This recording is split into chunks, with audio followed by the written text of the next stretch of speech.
The jailhouse door shuddered on its hinges, knocking softly in the midnight wind like a guilty heart. Lantern light threw a gold square across the hallway, catching dust motes and the pale web of a spider trembling in its corner. Sheriff Kane stood alone with the keyring in his hand, and the cell door yawning open, iron bars cold as river stone against his knuckles. Straw lay matted on the floor where a body should have been. The cot was still warm. Outside, hoof iron rang, and then fell silent. The town's night watch had already passed. Inside, the old clock over the desk ticked steady and cruel. Behind Kane, the booking ledger lay open to a name written in his own square hand. Elias Finch, age 29. Charge: murder of a freight guard. Beneath it, a blot his sleeve had smeared at sundown. He hadn't meant to leave the lamp burning this late. He hadn't meant any of this. "Sheriff?" A boy's voice wavered at the door. In the yellow wash, young Tom Cutter's face hung pale as milk. Ma heard a noise. Kane's shadow slid long across the hallway as he turned. "Go on home, Tom." The boy squinted past him at the empty cell, at the blankets already cooling. "He's gone." "Go," Kane said, flat. He didn't raise his voice. He didn't have to. The boy flinched and ran, boots drumming off the boardwalk, his shout breaking the silence like a thrown plate. Kane rolled the keyring in his palm, brass on iron, a soft clink. On the table his silver badge lay where he had put it an hour ago, catching light with each sway of the lamp. He picked it up with 2 fingers and let it spin once, the metal singing, a habit he hated when he noticed himself doing it. The sound was bright and small and wrong, like a church bell rung for the living at midnight. There was no sign of a broken lock. The window bars showed no fresh file marks. And yet the cell stood open. He crouched and rubbed a dark scuff at the threshold of the cell door. Boot heel, not his. Deep set, turned outward, a hurried step. Another print, faint, angled toward the back corridor that led to the alley. He smelled lye soap from the freshly mopped floor, but under it, gun oil and wet adobe. Night rain had spit and sighed over Abilene Ridge an hour ago. Not enough to lay dust, just enough to make the world smell like blood cooled in a basin. The front door creaked again, louder, and a cluster of people poured in with the chill. Mrs. Cutter in her shawl, Ezra Rourke, the blacksmith, the mayor buttoning his vest, mustache still damp from sleep. Their faces were lantern-colored and hungry for answers. "Sheriff Kane," Mayor Abner Pike said, voice puffed with outrage and whiskey breath. "Is it true?" Kane didn't answer right away. He walked past them into the alley without looking, the lamp swinging in his fist, throwing the jail's shadow high and ragged across the mud. Water dripped off the eaves like slow coins. The prints were clearer back here. A man running, weight on the ball of his foot, turning once toward the livery and then away, as if he'd seen something he didn't like. "Answer me," Pike demanded from the doorway. The wind carried his words thin and cold. "Did you let him out?" Kane set the lamp down on a barrel and touched the brick where the alley opened to Main. A smear there, fingertip high, soot mixed with some darker shine. Tallow, maybe, from a candle stub. He pictured a hand bracing, a quick look, then flight.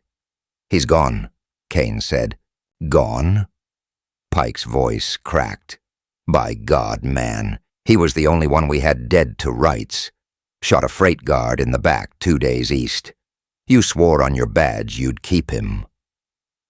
Kane turned, steel-gray eyes catching lamplight like chips of winter. "I didn't swear on the badge. I swore on the law." His voice came quiet and even. It carried anyway. Rourke's broad shoulders filled the door frame. "Then where's the law tonight?" "Quiet," Kane said. He knelt as if listening to the ground. Far off the creek whispered over stone. A mule snorted from the livery. Above that, nothing but wind and the tick of the lamp. He rose and moved back inside, the townsfolk parting around him like straw before a boot. In the office, Deputy Lyle Harrow stood stiff by the stove, hat in his hands, wet dust clinging to the cuffs of his trousers. He didn't meet Kane's eyes. "Came as soon as I heard the boy holler," he said. "I was home. Ask my wife." Kane set the lamp on the desk. The flame guttered in a long breath and steadied. He lifted the cell key and put it into the lock. It turned smooth, unresisting. No scar on the metal, no burr. He withdrew the key and laid it beside the ledger. A line of ash, just a whisper, ran across the ledger's margin, as if a cigarette had rested there and been set down too hard. Kane didn't smoke cigarettes. "Back corridor door?" he asked. "Hinges are fine," Lyle said too quickly. "No splinters. I checked." Kane's gaze slipped to the wall hook near the stove, where the duplicate key was supposed to hang when he and Lyle split shifts. The hook was bare. A clean patch behind it showed where Shade had kept the wood pail. Whoever had used that key had put it back recently, or someone had wiped the dust. Mrs. Cutter's voice trembled. "Sheriff, my Tom said the cell was warm. Warm means recent. If you ride now, maybe." From the street came the first slow toll of the courthouse bell, heavy as an oath. 1, 2. A summons that woke windows up and down Main. Doors banged, dogs barked, men cursed, sleep away. The town was coming, and with it, talk as sharp as razors. Pike stepped close enough that Kane could smell sour mash and cologne. "You will form a posse, Sheriff, at once. You will catch Elias Finch, and you will hang him at dawn. We'll build the gallows ourselves if we must." A breath moved through the room. The word gallows always found a way into people's throats when fear did. Kane palmed the badge again, rolling its edge against the scar that ran from his jaw to his neck. He saw it sometimes the way others did. A coin of authority, a bright lie men could hide behind. He set it to spinning and caught it between forefinger and thumb. The silver felt colder than iron. "We don't hang by sunrise because it's convenient," he said. "We hang when the law says hang." "The law," Pike hissed, "is what keeps decent folks from waking to knives in their beds. Don't you quote statutes at me when blood's been spilled already." Rourke's voice rose, soft but carrying. "Sheriff, say the word. I'll ride." Kane studied the deputy for a heartbeat too long. Lyle's eyes flicked to the empty hook, then away. A drop of water slipped off the brim of his hat and tapped the plank floor. Tap, tap. He hadn't come from home. He'd come from weather. "Elias talked to you," Mrs. Cutter blurted, surprising herself as much as anyone. "Earlier, I saw him at the bars, whispering. You leaned in." Kane felt the ghost hand of an old grief around his throat, the memory of a child's small palm in his, gone before he could squeeze back. In the cell earlier that evening, Elias Finch had said, in a low, steady voice, "There's a boy in this town who won't live till fall if you keep me. Name you know." He'd looked up through the bars with a calm that wasn't a killer's. "If I'm right, I'll prove it. But I can't from behind iron." Kane had shut him up then, or tried to. He heard his own answer now as if spoken by a stranger. Everybody's got a story when the rope's in sight. Mrs. Cutter's eyes searched his. Did you open that door, Sheriff?" He thought of the cot's warmth. He thought of the duplicate key's clean hook. He thought of mud on a deputy's cuff. "No," he said, and the truth of that word felt thin as paper. He hadn't opened the door. He had only, walked out for a basin of water, set his badge on the desk and the key beside it, felt the wind hitch like a breath held for bad news. The courthouse bell tolled again. More footsteps gathered outside, the shuffle and clink of men buckling on gun belts, tugging at cinches, the rattle of a borrowed rifle against a saddle horn. The town was already making up its mind without him. Kane holstered his Colt .45, the pearl grip warm from his palm. He took his hat from the peg and settled it brim low, black felt shadowing his eyes. "Wake the livery," he said. "Pick riders who can think as well as shoot." "We'll follow the river cut," Lyle said, voice eager now. "South to Mesquite Draw." Kane didn't look at him. "We'll follow what the earth tells us." Pike jabbed a finger at his chest. "If that outlaw slips us, Sheriff, folks will say you let him. They'll say you're soft, or worse." Kane's mouth barely moved. "They've said worse." As he turned to go, he touched the ledger's margin and came away with ash on his fingertip. He rubbed it and caught the faintest smell of beeswax, the kind used to seal letters. Not tonight, he thought, and slid the hunch away before it could take shape. The wind pushed at the door like a beggar's hand. On the threshold, he paused and let the crowd see his face. He wanted their fear and their fury, like he wanted sand in his eyes, but he needed their horses. He needed their hands. "Law ain't always justice," he said, voice dropping to a gravel whisper people had to lean toward to catch. "But justice rides with me." The street hushed. Then someone, Rourke, said, "We ride with the sheriff." Kane stepped into the cold, and the bell tolled on. Behind him, in the glow of the jailhouse lamp, the empty hook by the stove watched like a missing tooth. Out in the alley, the tracks turned once more toward the abandoned courthouse on the hill, then vanished into shadow. "Riders!" a man shouted from the far end of Maine. "Lanterns comin' fast." Kane's hand found the badge again, heavy in his pocket, instead of on his chest. The posse hadn't saddled yet. Whoever those lights belonged to, they were almost at the edge of town. He put 2 fingers to his lips and gave a sharp whistle. Horses snorted awake, leather creaked, men scrambled for reins. The lanterns beyond the last storefront bobbed closer. Too steady for drunks, too many for a family wagon. Kane stepped down off the boardwalk and slid his Colt loose in the holster. The first rider's lamp burst bright around the corner, throwing his duster's shadow long across the mud. The town drew breath to shout, and Kane's eyes narrowed. "Hold," he said. "Hold." The lamps fanned out. 6, 8, a dozen, closing fast.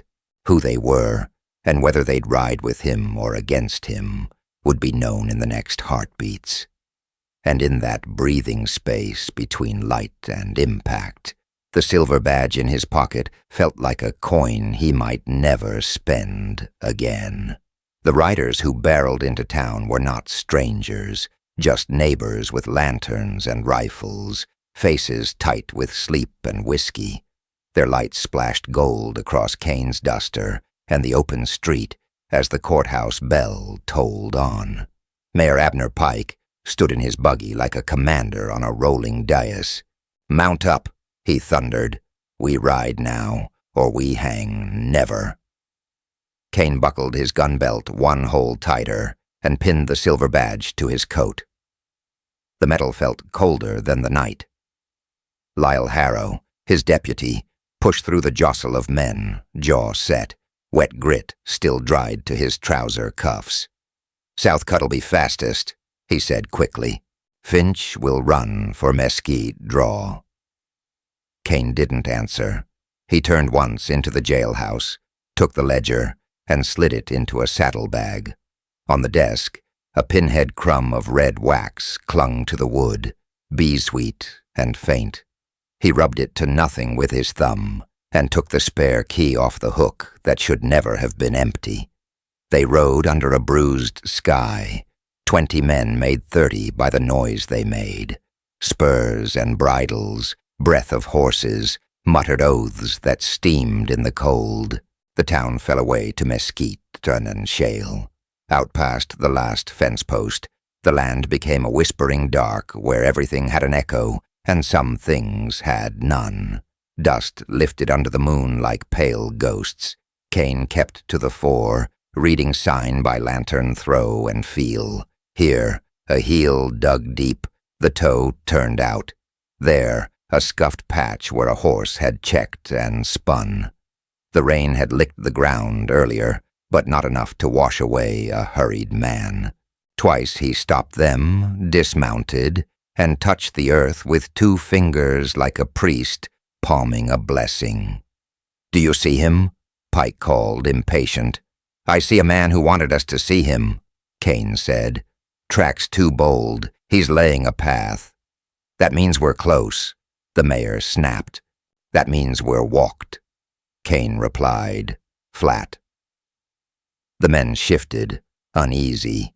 A pair of ranch hands, Sutter and Hale, rode stirrup to stirrup, whispering that the sheriff had gone soft. Lyle heard them and did nothing to stop the bleed of rumor. Kane caught the deputy's eyes once, quick, evasive, and saw the dull smear at the edge of Lyle's fingernail, the kind wax leaves when it flakes and clings. Lyle curled his hand into a fist, like he'd felt the look. They dropped into the riverbed. Moonlight turned the water to black glass, shallow and slow, chattering against stones. Kane slid from the saddle and led his horse along the gravel bank. "Single file," he said. "No lanterns. Eyes will do what hands can't." "Lanterns stay lit," Pike barked. "I won't have us stumbling blind like drunks." "You want blind?" Kane said, without turning. "Light up a river and ask every rifle within a mile to measure our hearts." Silence, then grudging obedience. Caps snuffed, wicks pinched, the world collapsing to silver-blue night and the scent of wet cottonwood. A coyote called once from the ridge, then again, closer, a sound like laughter sawed in half. Kane's colt sat heavy at his hip. He could feel each man behind him like beadwork on a string, the line of them humming with fear and pride. A shape darted in the willows and someone fired. A woman screamed from a low camp across the bend. A washer with a bundle of sticks thrown from her arms. The shot's echo broke into the hills and came back in pieces. Kane wheeled. "Hold your damn fire." His voice cracked like a whip. He rode hard through the water and put himself between the posse and the crouched form. The washer's child clung to her skirts, eyes wide. "You'd shoot a shadow and call it justice," he said to the man with the smoking rifle.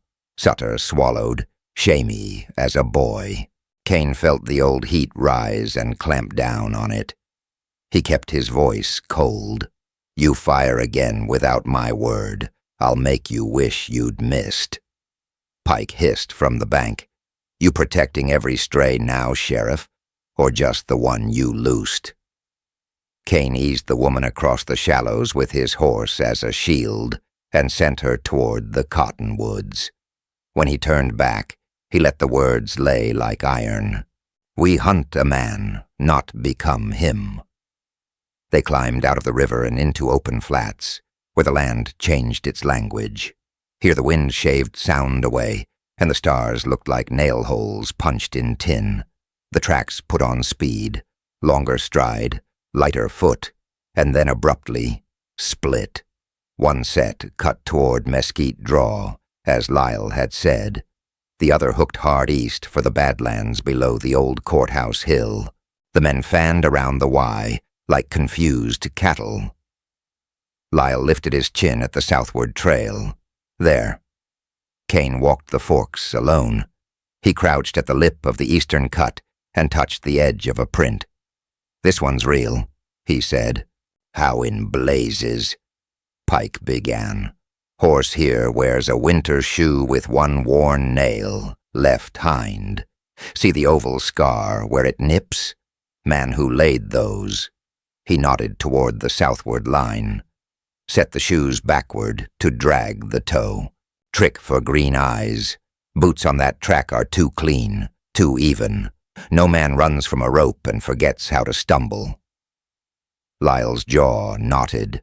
"Or you're seeing what you want. My trail's faster." Pike seized the opening. Deputy Harrow takes 6 men to the south cut. Sheriff Kane pursues his ghost to the east. We cover both and close the noose. Kane stood and dusted his hands. The breeze brought the faint smell of tallow and smoke, the kind of stub a man uses when he's writing by stealth. He set his badge to spinning once, caught it, and pinned it down with his thumb.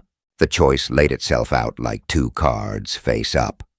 Split, and men bled thin. Stay whole, and they might lose the man entirely. He imagined the draw alive with gun muzzles and the courthouse hill quiet with truths nobody wanted. He took the eastern fork.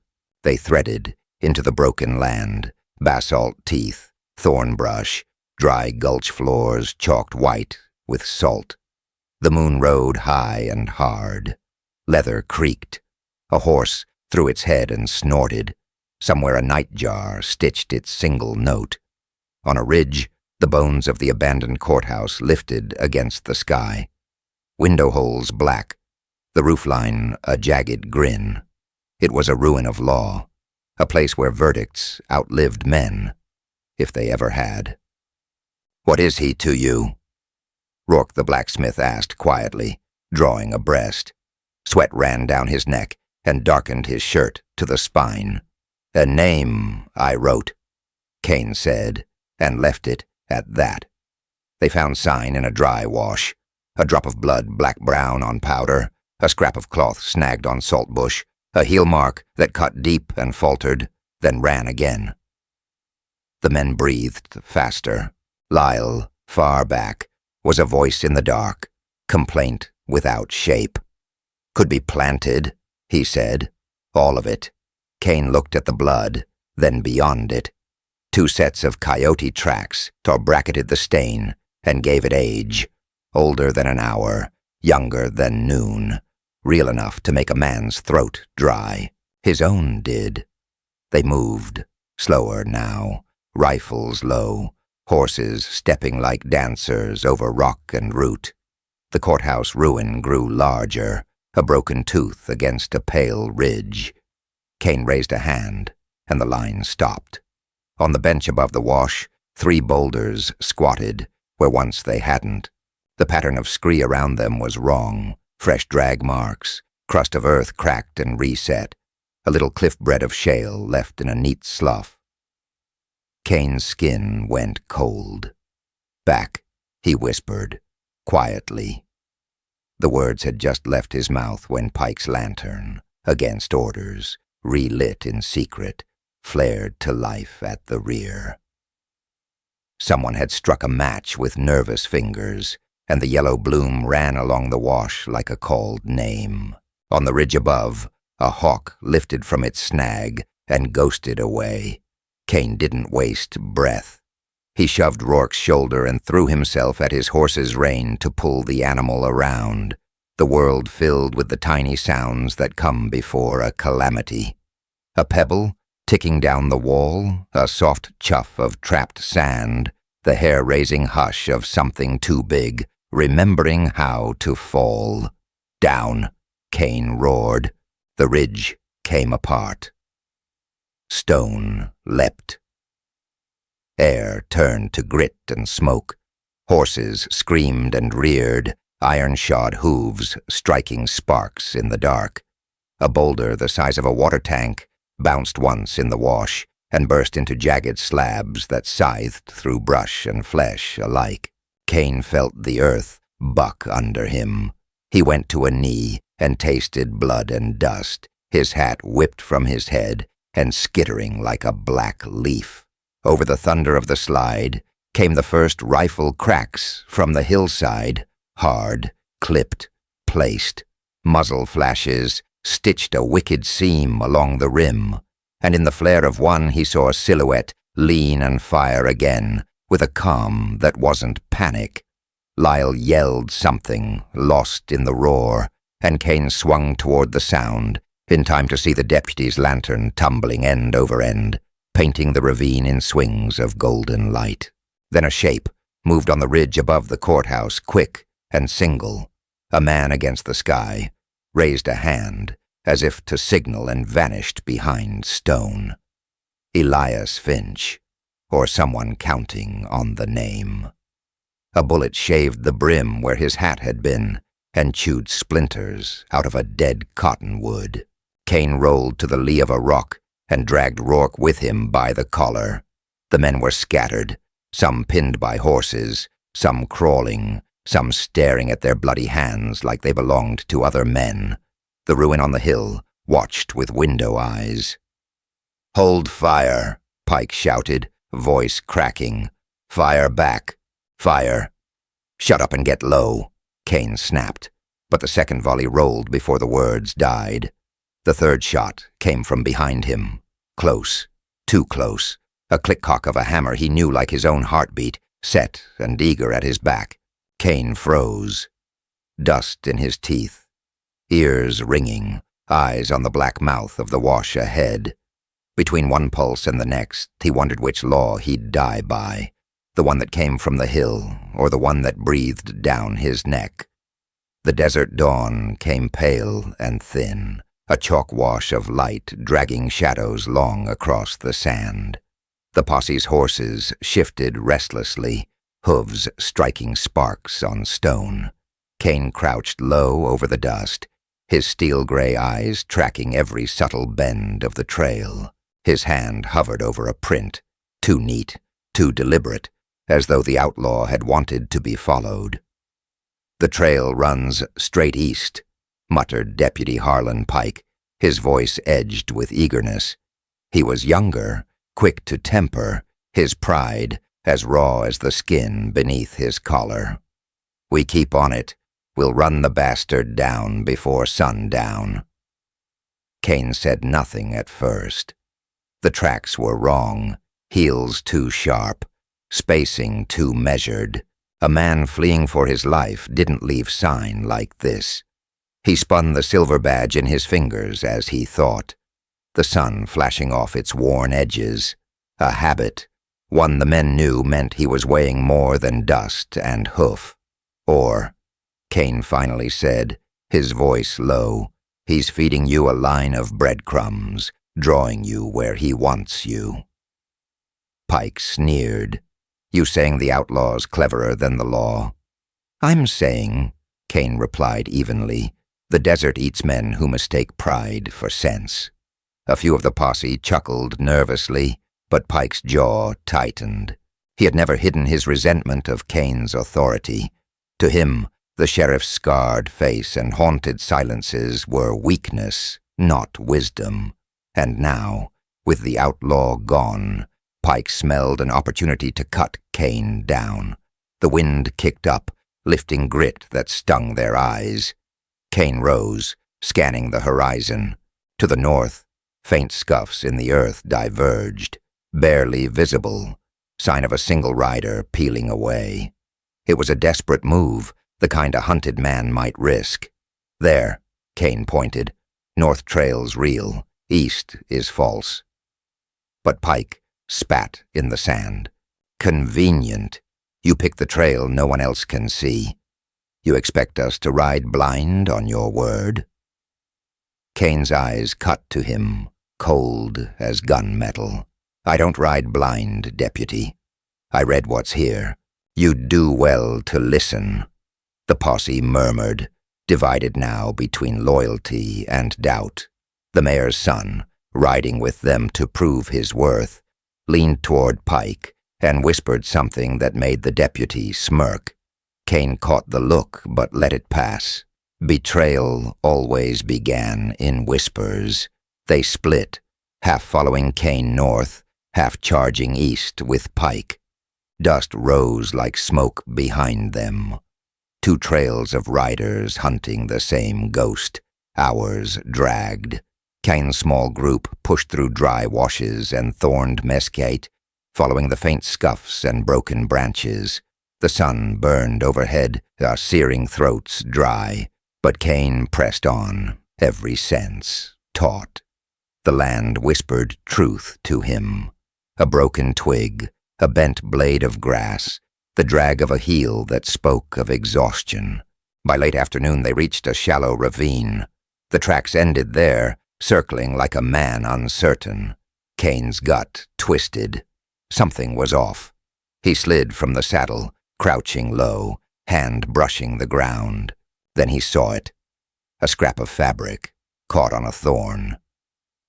Fresh. The outlaw had passed here, and not long ago. A shot cracked the silence. Stone shattered near Kane's boot. The air split with the shriek of ricochet. Ambush. Down, Kane barked, diving for cover as rifles thundered from the ridgeline. Bullets tore dust geysers into the earth. Two posse men screamed, horses bolting wild. Kane rolled behind a boulder, Colt already drawn, eyes scanning for muzzle flashes. He fired once, precise, cutting a bandit from his perch. Another shadow shifted high above, too many for just one outlaw. His heart sank. The prisoner had friends. The fight raged. Men bled, shouting prayers and curses. Kane moved with grim economy, firing, reloading, barking orders. Flank right, hold your damn ground. The desert rang with violence, echoes rolling like thunder across the basin, and then silence.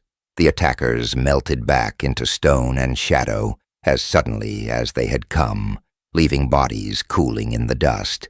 Breath ragged, Kane rose, scanning the ridge. He knew then the eastward trail had been bait. Pike and his men were walking into nothing, while Kane had found the truth, and nearly lost his men for it. Beside him, one of the survivors cursed. "Sheriff, why didn't we see it? Why'd Pike?" His voice trailed, but the meaning was clear. Doubt had already planted its root. Kane holstered his Colt, face carved from stone, because Pike doesn't care about the outlaw. He cares about proving me wrong. As they bound the wounded and buried the dead beneath cairns of stone, Kane's thoughts churned darker. Betrayal wasn't just in the tracks. It rode with them, wore a badge, and smiled in the light of day. When they turned back toward town, the sun was setting, a blood-red smear across the sky. Kane's badge felt heavy in his pocket, colder than steel. He wondered if the real enemy he had to face was not the outlaw in the desert, but the law beside him. The men rode in silence, dust rising behind like a funeral shroud. Each hoofbeat thudded with unspoken questions. Was Kane still the sheriff to trust, or the man who had let a killer slip free? As night fell, Kane muttered under his breath, the words carried off by the wind. Law ain't always justice, but justice rides with me. And somewhere in the darkness ahead, a rider watched them, waiting. The sky pressed low and copper-red as the posse neared the ravine, its walls steep and jagged like the ribs of some dead giant. The air smelled of dust and iron, a weight that carried warning in every breath. Sheriff Kane reined his horse to a halt, eyes narrowing on the canyon mouth. "Ravine's too quiet," he said, voice low but cutting. Behind him, the horses stamped at restless, riders shifting uneasily in their saddles. A hawk wheeled above, its cry sharp and lonely, then vanished into the evening haze. The silence it left behind was heavier than a prayer. Deputy Pike, dust clinging to his jawline and pride stiffening his back, snorted. Or maybe the outlaw's long gone, Sheriff. You see ghosts in every shadow. Kane's steel-gray eyes slid to him. He didn't speak, but the weight of his stare made Pike look away, pretending to busy himself adjusting his reins. Kane dismounted slowly, the black duster brushing the grit. He crouched, gloved fingers brushing faint tracks at the ravine's edge. Scuffed earth, hurried, but too clustered. Tracks don't scatter like this unless a man wants them found, Kane murmured. One of the ranch hands spat. Then he's in there, Sheriff. Let's smoke him out. No, Kane said, straightening. He's not the one waitin' in there. The words chilled the men, but before they could ask, the ground above the ravines split with thunder. Rifles roared. Dust exploded in their faces as bullets screamed down.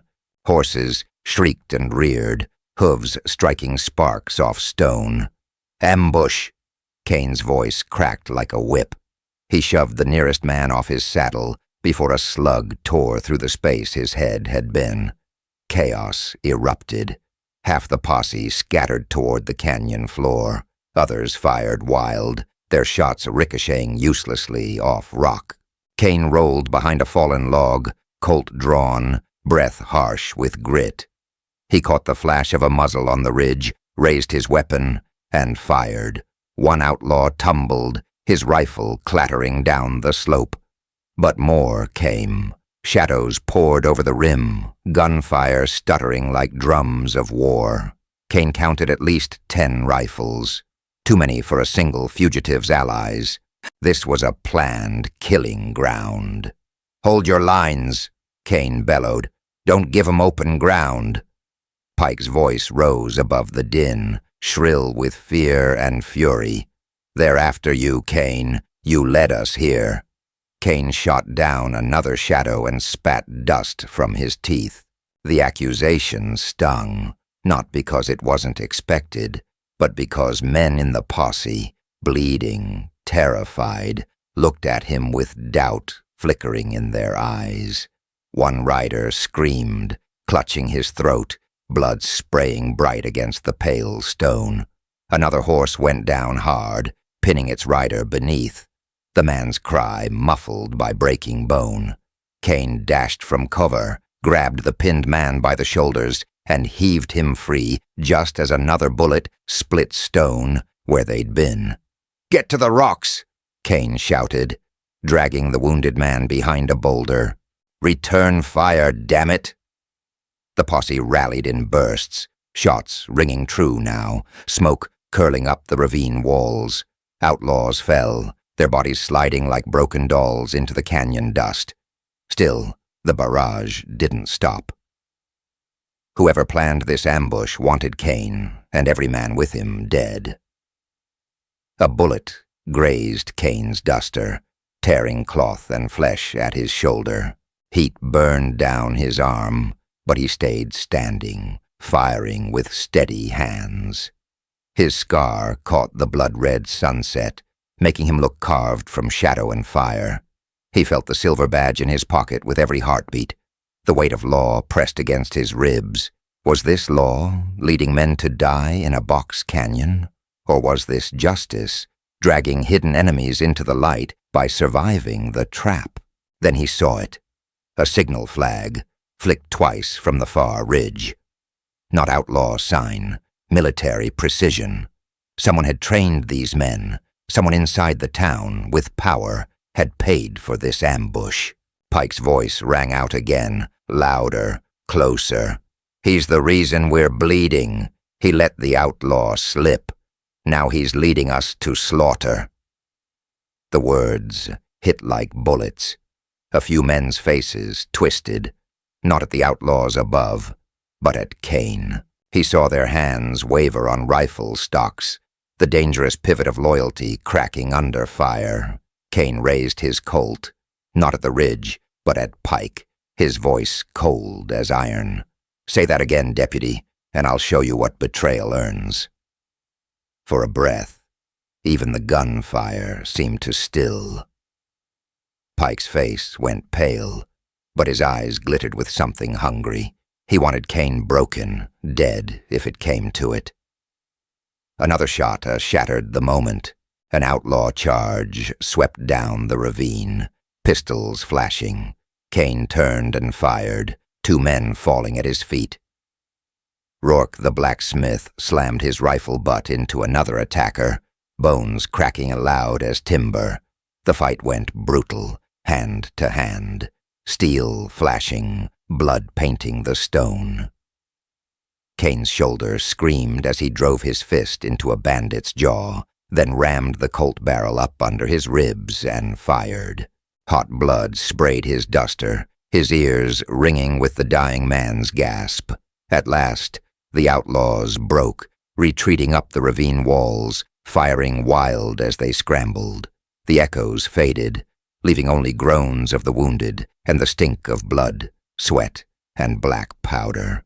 Silence, except for labored breathing and the settling of stone. Kane wiped grit from his eyes, chest heaving. Around him lay 6 of his men, dead, and twice as many wounded. Horses lay twisted, throats torn, hooves kicking feebly in dust. The posse's survivors looked to Kane, some with faith, some with accusation. Pike stepped forward, pistol still drawn, his gaze venomous. "You led us into that trap," Pike spat. "I should put you down and ride back with men who'll live." Kane holstered his Colt slowly, deliberately, his eyes cold knives in the fading light. He reached into his coat, drew out the silver badge, and held it up so every man could see. Its face glimmered in the fire of sunset, smeared with blood. "This badge don't mean I'm right," Kane said, voice steady, grave. "It means I stand when others run. You want me dead, deputy? Pull the trigger. But when the real killer comes back for this town, you'll wish I'd lived to face him." The ravine swallowed the words, echoing them back like a promise. Pike's hand shook on the pistol. For a heartbeat, it seemed he might fire. The men held their breath, watching the balance tilt between law and betrayal, between leader and usurper. Then from the ridgeline above, a rider's silhouette appeared, framed by the dying sun. He raised a hand in calm salute, the outline unmistakable, Elias Finch, and with that, he vanished into the desert night. Night lay raw over the ravine, a black felt sky pricked with cold stars. The wind came thin through the mesquite, tasting of ash and iron. Men groaned where they'd fallen. Others worked with shaking hands, cutting shirts for bandages, heating water in a dented tin, tying tourniquets that bit into flesh, and silence alike. Horses stood in a ring of lamplight, heads low, hides salted white with dried sweat. Kane moved among them, sleeves rolled, shoulder wrapped, where a bullet had nicked him. He stitched a ranch hand's torn scalp with his steady fingers, while Rourke held the man's jaw clenched between thick knuckles. "By God, Sheriff," the ranch hand breathed through teeth. "You so neater'n my wife." "Hold still," Kane said. Thread drew skin together with tiny, ugly music. He tied off, patted the man's shoulder, and stood. His coat pulled at the wound in his own arm, a hot, dragging throb he ignored. On the far edge of the firelight, Deputy Harlan Pike stood with 4 men, heads bent close, voices low as snakes in dry grass. Their faces turned toward Kane, then away. One of them laughed once, short and mean. Pike's shadow cut long across the sand like a blade. Rourke spat in the dust. "He's poisoning 'em, same as always." Kane said nothing. He let his badge turn in his fingers, a slow spin that caught lamplight and threw it back, like a signal only he could read. He could feel the night listening. He went to his horse to check the cinch, to be doing something that was not staring at men he could not yet fix. When his hand slipped into the saddlebag to shift the ledger he'd taken from the jail, his fingers brushed something that hadn't been there before. A folded paper, thick, oiled. The seal on it was red wax, stamped with a simple circle and a notch like a crescent. No heraldry, just shape. The wax smelled faintly of bees and smoke. Kane's pulse stepped sideways. He turned his back to the fire, to Pike's eyes, to the open night. He used the tip of his knife to break the seal. The paper opened with a soft sigh. "Sheriff Kane, if you're reading this, you lived. That makes you dangerous to the men who paid for tonight. You were right about the tracks. They were laid. Harlan Pike set the split and the stones above the wash. The powder you smelled in your office came off his cuffs. Ask him which door he left by when the boy Tom Cutter yelled. He won't remember, because he never came from home. Do not bring this letter into town. Mayor Abner Pike would call it forged and hang me to prove it. He's paying riders from the county funds listed as road work. The receipts are in the abandoned courthouse, judge's desk, right-hand drawer, false bottom. Find the black book bound in oilskin. The key is still in its old place, inside the gavel's head. You think I killed the freight guard. I didn't. I was there. I saw who did. He wore a deputy's hat and a churchman's smile. Meet me at the courthouse at moonset. Come alone. Justice won't walk with a posse. Elias Finch Kane read it twice. The words felt like gravel in his teeth. He could taste the beeswax in the back of his throat. He pictured the ash streak on his ledger's margin back in the office, narrow as a finger laid flat. The clean hook where the duplicate key had hung. The wet dust on Pike's cuffs. Signs he'd tried to ignore because a badge sat on the man who wore them. He folded the letter small, once, then again. The choice that rose in him was not clean. Show the letter to the men and risk a crossfire of fear and pride. Hand it to Pike in the name of evidence and watch it vanish into a fire and a lie. Or keep it and step off the road called law into a darker trail named justice. The fire cracked behind him. Boots scuffed. He felt a presence at his shoulder before the breath touched his ear. Find something belongs to the county, Sheriff. Pike's voice came slow, casual, dressed like Sunday. Chain of custody says you pass it to me. Kane turned enough to see the deputy's face in the lamplight, handsome in a boyish way, except for the eyes, which were old and hard. Two of Pike's men flanked him, fingers near triggers. "Letter to me," Kane said, flat. "Or from you." Pike smiled without warmth. "Hard to tell with outlaws. Let me read it. I'll decide." Kane folded the paper once more, fingers deliberate. "You're right," he said. "Hard to tell with outlaws." The men behind Pike bristled. Rourke took a step their way and planted himself without words. The camp held its breath. "Give me the letter," Pike said, the silk peeling off his voice. "That's an order." Kane slid the folded paper into his hatband above the brow, tucked where the felt held it snug. He kept his hands slow, visible.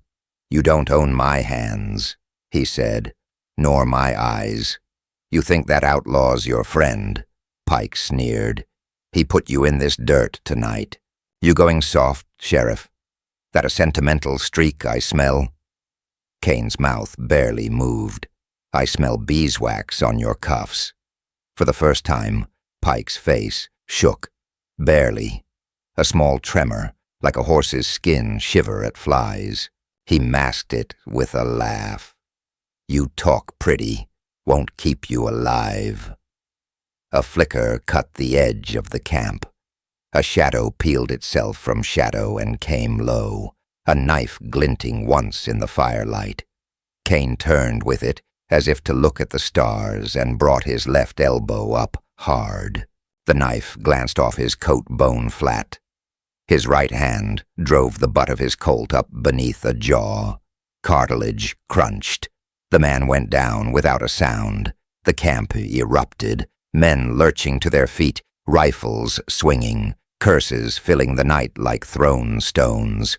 "Hold," Kane snapped, voice iron. "Hold." Rourke kicked the attacker's knife away and rolled the man over with a boot. A scar ran from the man's ear to his mouth. No badge. But under his collar, a strip of pale cloth showed the ghost print of a church collar's line, recently gone. Rourke looked up. Kane didn't. Pike's pistol was in his hand now, muzzle low, legal as a ledger. "That proves nothing. It proves someone wants what I've got," Kane said, "and knows where to find it." His hand brushed the letter in his hatband, then dropped. He felt the badge in his pocket, like a cold coin. It was an old feeling. Choose and live with it. He drew the letter out. The camp leaned toward the bit of paper like flowers toward light. Kane looked at the words a last time, then held the edge to the fire. The wax softened, then ran, red as a wound. The paper curled black at the corner. "Sheriff!" Rourke barked, shocked. Kane watched the flame take the words line by line, smoke lifting thin and sweet, like an altar's breath. He read the last sentence as it turned to ash, and put every letter into his bones. Pike's laugh cracked. "You just burned your proof. I burned your kindling," Kane said. He turned, patted the ash out with 2 fingers, and ground the last ember under his boot. "And kept what I need." Pike stepped close enough that Kane could smell the man's cologne, sharp and cheap. "You'll hang for this," he whispered. "When a sheriff destroys evidence, that's a rope sentence." His grin widened.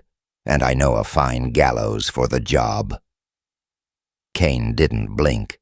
"I know it too."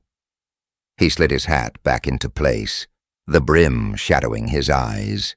"Inside the gavel's head, Harlan, that where you keep the key to the drawer you never open."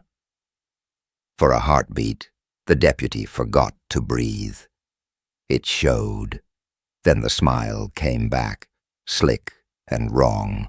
He backed away, holstering slow. "We ride at first light," he said loudly for the camp. "Back to town. The mayor will want words. The dead will want burying." "The dead already got words," Rourke muttered. Kane moved past them to the edge of the dark and let the night come close around him. He tasted grit and beeswax and the old copper tang of choice. Law would say, "Report to the mayor, log the ambush, request more men, wait." Justice whispered, "Ride to the courthouse now, break a gavel, open a drawer, follow blood into ink." He put 2 fingers to his scar and felt the thin line answer like a string on a fiddle. His wife's face flickered up out of the dark, like a lantern seen through rain. Then his boys.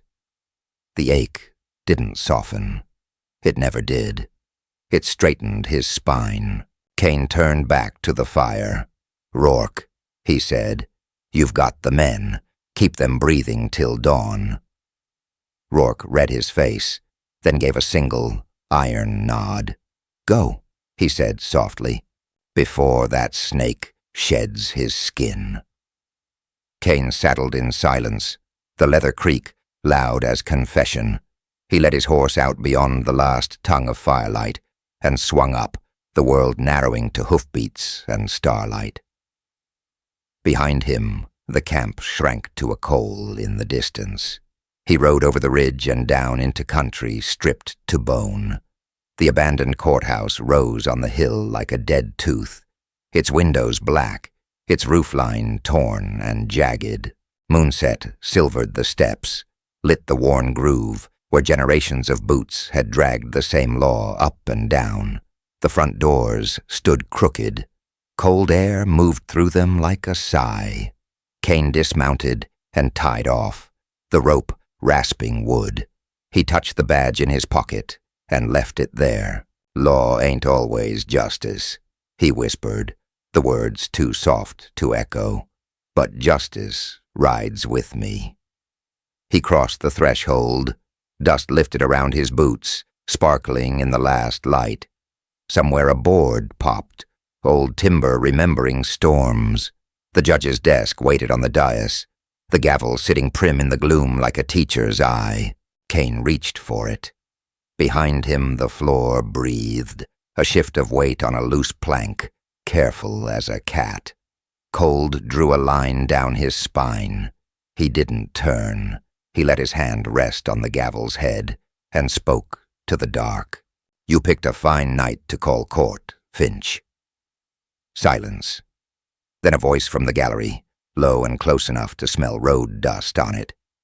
"And you picked a fine way to choose, Sheriff." Metal whispered. Another gun, not his. Kane's fingers tightened on the gavel. From the doorway behind, soft boots crossed the threshold. A second shadow joined the first. He didn't have to see to know who brought that cologne into holy places. Mayor Abner Pike said, smooth as tallow, "Proceedings are now in session." The gavel felt heavy in Kane's grip. The drawer he needed was 3 inches of wood away. The noose he could feel tightening was closer. Moonset poured through the broken panes like poured milk, pale and cold, laying ribs of light across the ruined courtroom. Kane stood at the judge's dais, with one hand on the gavel, the other near his Colt. Dust lifted with every breath, shimmering like frost. From the gallery came the soft shuffle of boot leather, the sound of men taking positions they thought were secret. "Proceedings are now in session," Mayor Abner Pike said, stepping from the shadows with a smile that had too many teeth. His frock coat was neat as a ledger. His eyes were not. "Sheriff Kane, you will surrender your badge and sidearm to the court." Elias Finch leaned on a pew post 10 paces away, hat low, palms open where the mayor's gunmen could see them. "Careful," he murmured, voice pitched for Kane alone. "Rifles in the choir box. 2 at least. 1 more behind the witness rail." Kane didn't look. He spun the silver badge once between thumb and forefinger, bright coin in dead light, and felt the weight of it settle, cool as river tin. "What court?" he said softly. "This one's been dead for years." Pike's smile thinned. "The law is a living thing when it suits decent folk. You let a murderer slip his iron. You let a posse into a slaughter pen. As mayor, as acting magistrate, I hereby strip you of your office and place you under arrest." A small echo, a snort of derision, bounced off stone. "Acting magistrate," Finch said, "means the man who pays the drummers gets to pick the tune." "Silence, criminal." Pike's voice snapped. He nodded toward the shadows to either side. Deputy Pike, boots peeled from the dark. Harlan Pike, trim, handsome, eyes the mayor's same cold weight, stepped into the aisle with 4 men at his back and shackles coiling from one hand like a snake. Beeswax and cheap cologne rode ahead of him on the draft. "Shall we begin, Father?" he asked, smooth. Kane felt something old and mean rise in his throat. He kept his voice even. "You left the camp wet, Harlan," he said, "but not from rain. Powder fleck on your cuffs, red wax flake under your nail."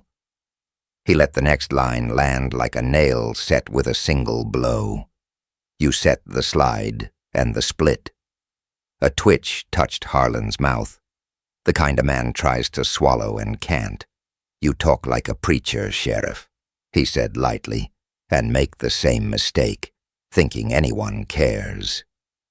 Pike lifted his hand for quiet, judge-like. "Sheriff Kane, here are your choices. Accept dismissal, hand over that trinket, and live to see morning. Or raise your gun in a house of law and die as you've lived, confused about which side you serve."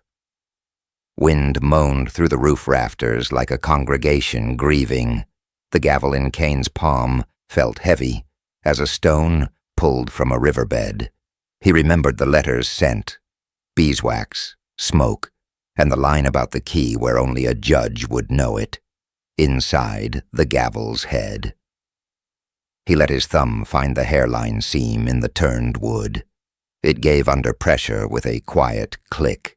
Finch's voice barely stirred the dust. "If you reach for justice, Sheriff, the law will shoot you for it." "Law ain't always justice," Kane said, so low only Finch could hear. "But justice rides with me." He twisted the gavel head. A brass key slid warm into his palm. Pike's eyes tightened. He lifted his pistol a fraction. "Don't." Kane moved the way a rattler moves when it's done warning. He slammed the gavel down, bang, not for order but for cover, wood on wood cracking like a shot. His left hand went to the desk, found the right-hand drawer, and jammed the key home. The lock turned.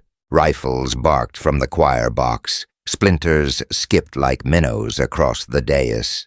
Kane dropped behind the bench as a bullet punched a chalk puff from the wall where his chest had been.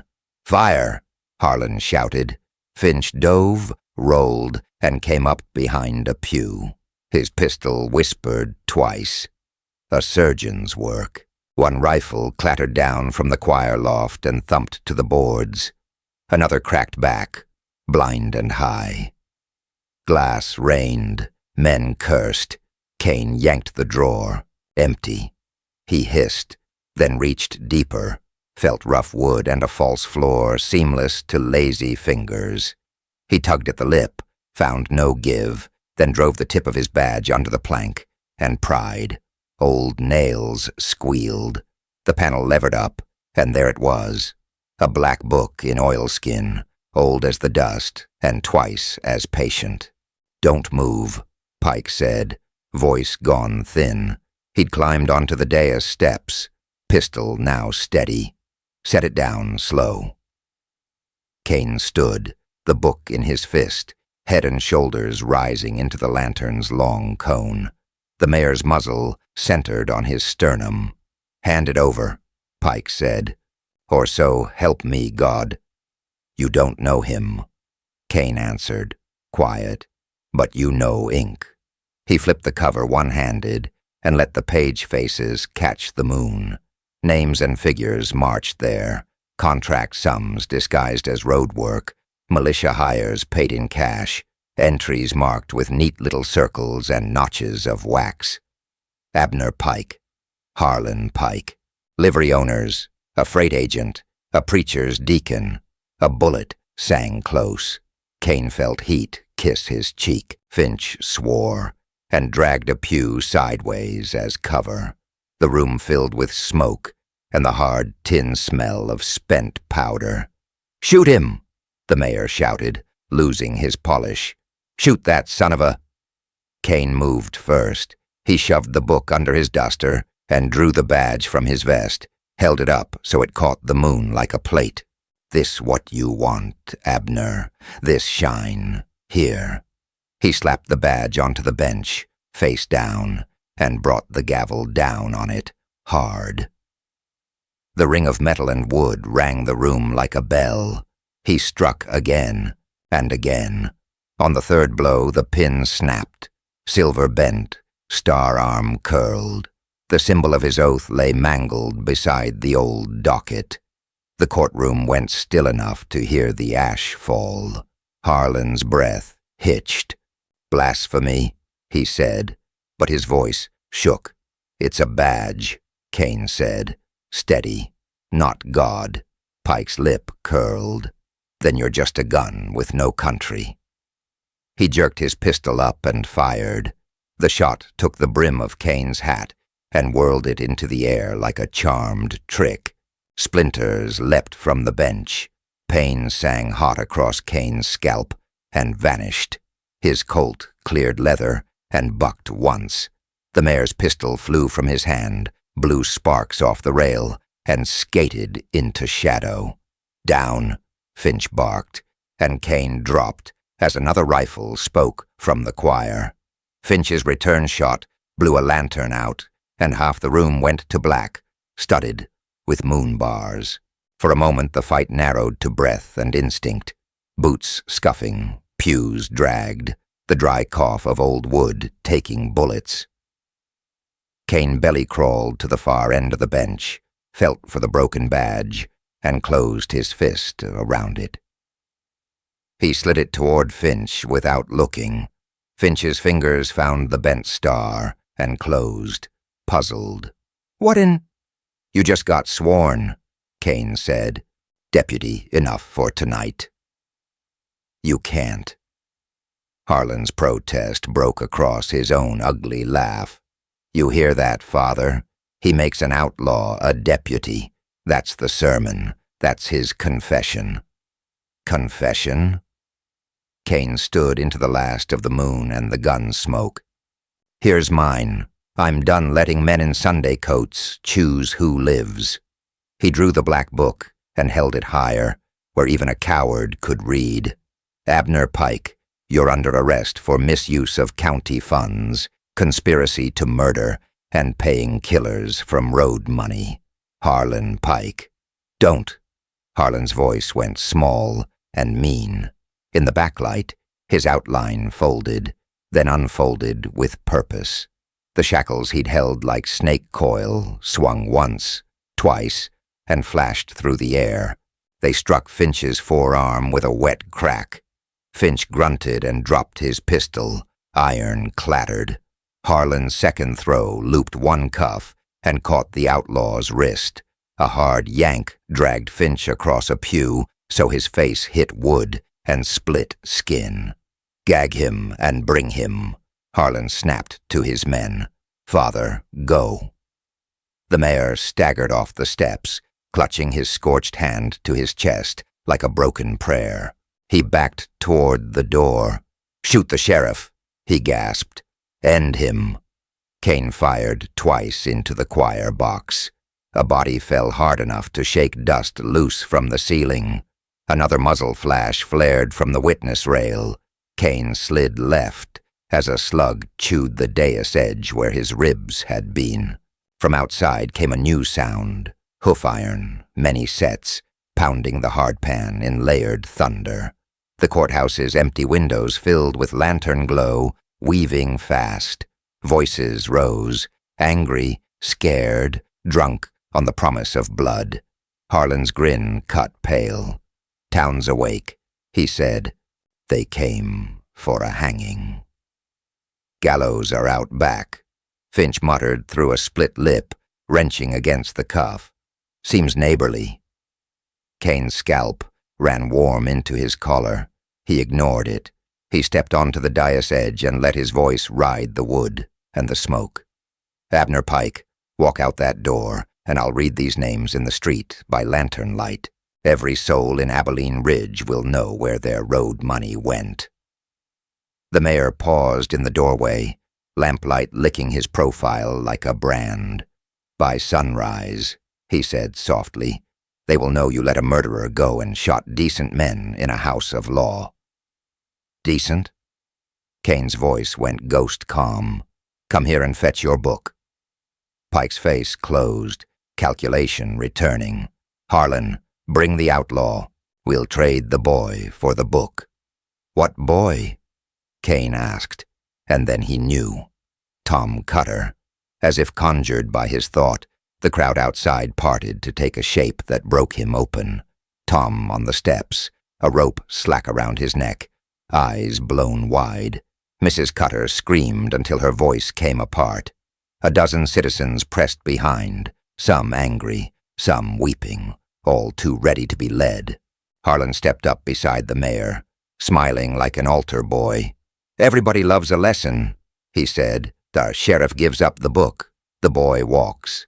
Sheriff keeps his fairy tales. We pull the lever." Kane's gaze slid to the back window where the gallows beam cut a hard line against the paling sky. The black book burned in his hand. The broken badge half-mooned Finch's palm. The law stood in the doorway with a rope and a smile. He holstered slow, every motion an oath. "Let the boy go," he said, voice low enough the floorboards seemed to carry it. "Then I'll come out." "No," Finch hissed. "Don't bargain with devils." Kane looked at him once, long enough to say what words couldn't. There are some weights one man must lift alone. He set the black book gently on the bench where the moon still licked the leather. He raised both empty hands. "Law ain't always justice," he said, the line cutting the hush like a blade, "but justice rides with me." He stepped toward the door. The rope outside jerked tight. Tom's feet scraped wood.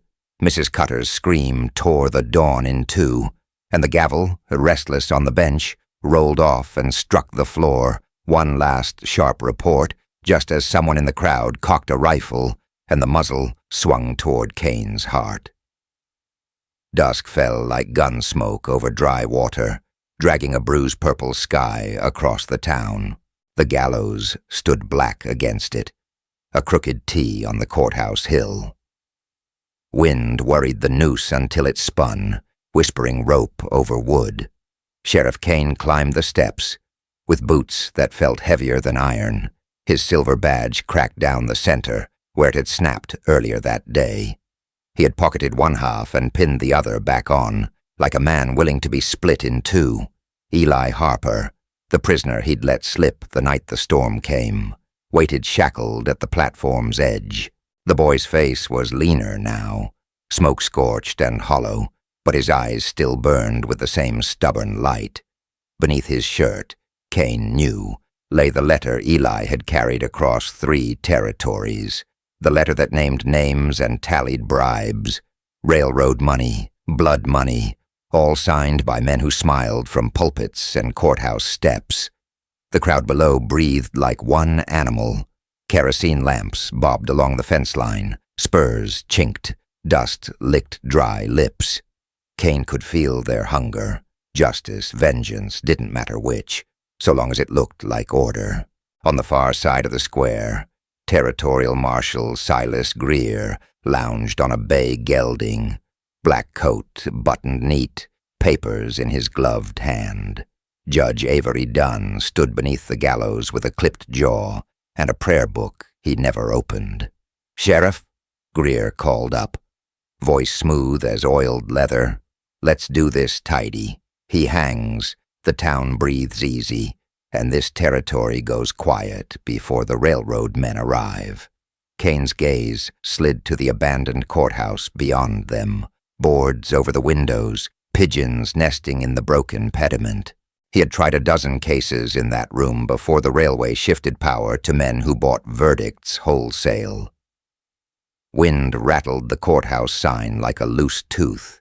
Eli swallowed, the cords in his neck working. "You owe me one thing, Kane. Let me speak before I choke." Dunn snapped shut his useless book. "This is not a carnival. No speeches." Kane said nothing. He stepped close enough to smell the young man's fear, rancid and human, and close enough to hear the quiet scratch of paper under Eli's shirt. He had read the copy last night by lantern light in the freight office. Rail schedule, altered for armed shipments. A murdered rancher named by a deputy. The judge's discreet fee written in a clerk's fussy hand. The original sat now in the hand-sewn pocket of Eli's vest, warm against his ribs. Kane's half-badge seemed to throb where it bit his coat. He looked over his shoulder at his posse, 6 men less than there had been that morning. two wrapped in canvas on the church porch after the ravine. One, Deputy Sloan, standing now at Greer's side instead of his. Betrayals put down roots fast in dry soil. Law's the law. Sloan called, voice carrying clean. Don't make this harder than it is, Sheriff. Kane let the words pass. He knelt, set a flat palm to Eli's ankle chain, and felt the cold bite of iron. The cuff had rubbed skin raw. He remembered tightening that same iron the night he'd arrested the boy for killing a freight guard.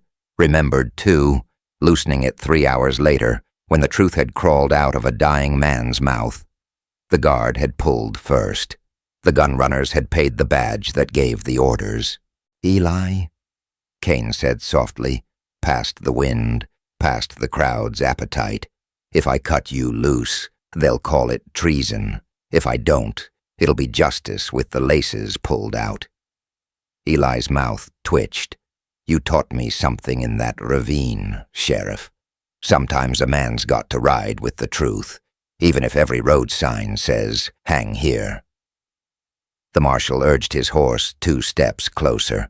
I have an order from the governor, he announced, raising the paper so the town could see the seal glint. Sheriff Kane will surrender the prisoner to my custody or witness the sentence carried out. Either way, by sundown, he hangs. Dunn nodded sanctimoniously, relief pooling in the set of his shoulders. There it is, clean as bleached bone. Kane rose. The wind tugged his coat. Somewhere a dog barked and a baby cried, and a bar door slammed because life didn't know how to stop for a man's soul cracking open. He took the broken badge between thumb and forefinger and spun the half-moon of silver, watching it catch what little daylight was left. Then he slid the shard free and dropped it, letting it ring against the gallows plank. The sound was small, but it traveled. Greer's smile thinned. Be careful, Sheriff. That looks theatrical. Law ain't always justice, Kane said, voice low enough that only the nearest men heard. Then louder, but justice rides with me. A murmur rippled the crowd.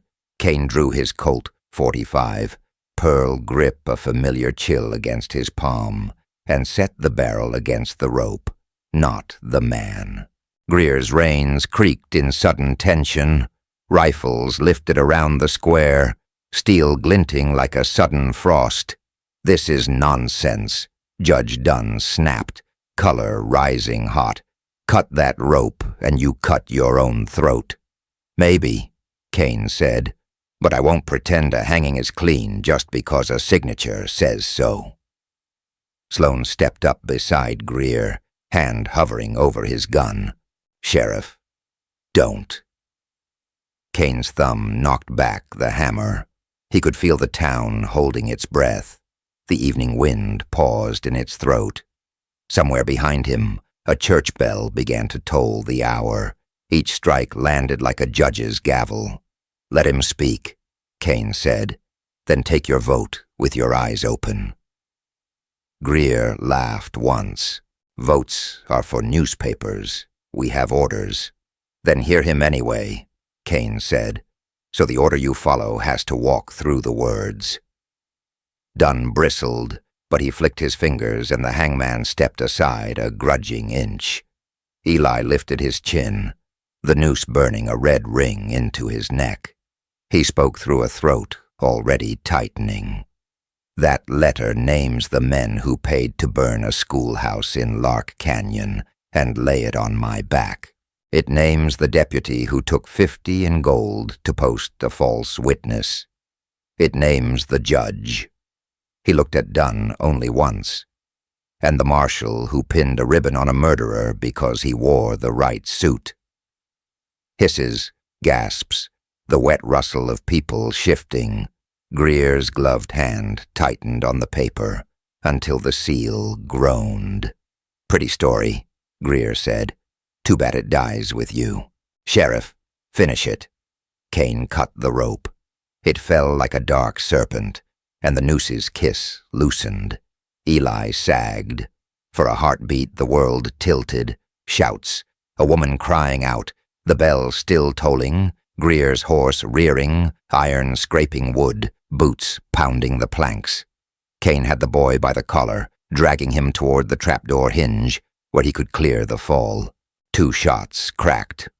Warning or war, he couldn't tell, and splinters leapt from the gallows post near his ear. Kane shoved Eli behind the upright, turned his shoulder, and looked down, the pistols leveled at his ribs. "Arrest him!" Dunn screamed, voice skidding toward panic. "Arrest that man. Sheriff Kane is a traitor to this court." Greer's face had gone from suavity to gray steel. He pointed at Eli, then at Kane. Both, alive if you can, dead if you must. Sloan, who had ridden with Kane for 6 hard years, raised his revolver. He looked sick. He looked certain. The muzzle steadied like a plumb line on Kane's heart. Kane eased the Colt up without aiming at any man's head. "I won't fire first," he said, "but I won't leave a boy to a bought rope." "Drop it," Sloan said. "Please." Kane's mouth was dry as ash. The wind carried the smell of lamp oil and raw fear. A train whistle moaned far off like something mourning what the night was about to do. Eli pressed the letter into Kane's coat with shaking fingers. "If I fall," he breathed, "don't let the truth fall with me." Greer smiled without heat. "There won't be any falling, only order restored." "Order," Kane said, "isn't the same as right." Sloan's finger tightened. Kane heard the trigger click, metal touching fate. He moved. A single shot broke the hour wide open, and the lamps all shivered. Dust carries sound farther than truth out here. Maybe that's why crowds love a noose. It's quick. It's tidy. It lets decent folk go home, believing the world is simpler than it is. Sheriff Kane had spent years pretending the badge could yard that lie into obedience. But a badge is only a mirror nailed to a man's chest. It shows what's already there. On that scaffold, with wind fingering the rope and 100 eyes begging to be told they were safe, Kane learned the difference between keeping order and giving justice. One keeps the town quiet, the other wakes it up. One serves signatures, the other serves people, and both have a price. He had let a prisoner ride once, believing time might bring the proof he needed. Time brought graves and bribes and boys who learned too early how fast a crowd can forget a man's name. So he broke his badge in half, and chose, not because he hated the law, but because he remembered why the law was built. If a gun barked in that last breath of dusk, if a man fell or walked away, the town would write its version by morning. Either way, Sheriff Kane would carry the weight. Savior or executioner, he would be both before his riding was done. He spun the shard of silver between his fingers and waited to see which side would face the sun.